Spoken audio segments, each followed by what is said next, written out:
Ngayon sa ating ebanghelyo, ipinakikilala ng ating Panginoong Hesus ang kanyang sarili bilang tinapay ng buhay.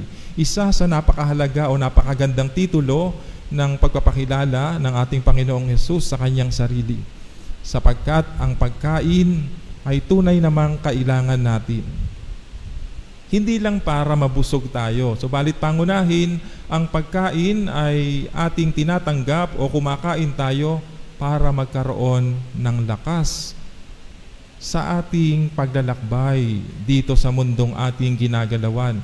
Iyan ang binibigyang simbolo ng unang pagbasa noong si Elias ay mapagod sa kanyang paglalakbay. Binigyan siya ng anghel ng pagkain sapagkat kailangan niyang magpatuloy sa kanyang paglalakbay.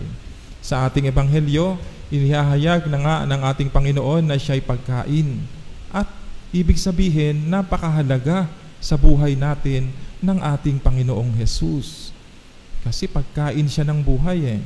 At kung tayo'y naglalakbay sa mundong ito, kailangan nating kumain ng pagkaing hindi lamang papawi sa kagutumang pisikal, subalit ganun din sa kagutumang espiritual. Ngayon ang tanong natin, bakit maraming tao yung nagsisimba, maraming tao yung tumatanggap sa ating Panginoong Hesus sa kanyang pagkakatawang tinapay, pero bakit yung ilan sa kanila nanghihina pa rin? Yung ilan naigugupo pa rin ng mga pagsubok? Sasagutin sa atin yan ng ikalawang pagbasa.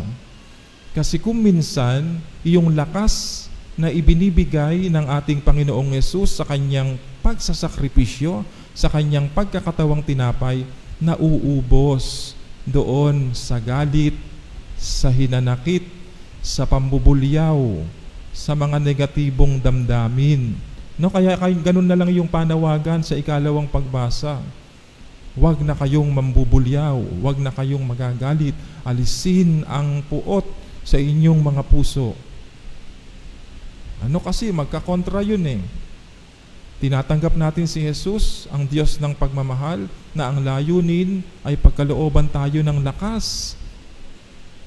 Pero yung lakas na ipinagkakaloob ng Diyos, ayon ang nangyayari. Kung minsan, nasasayang.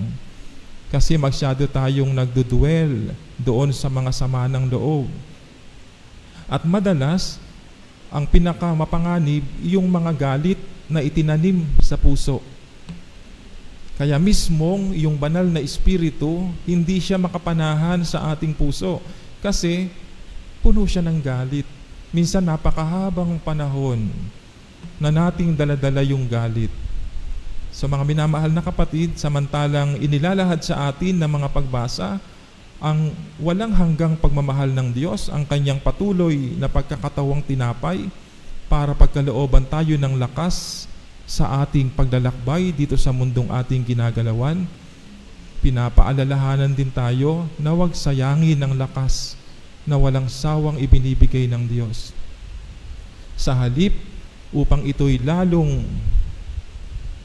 tumaas ang antas o kaya'y lalong mapakinabangan, gamitin natin ito sa pagkakataong makatulong sa mga nangangailangan, doon sa mga tunay na nangangailangan, yung talagang kailangan ng pagkain o kaya hindi man material na bagay. May mga kapatid tayo na gutom sa pagmamahal.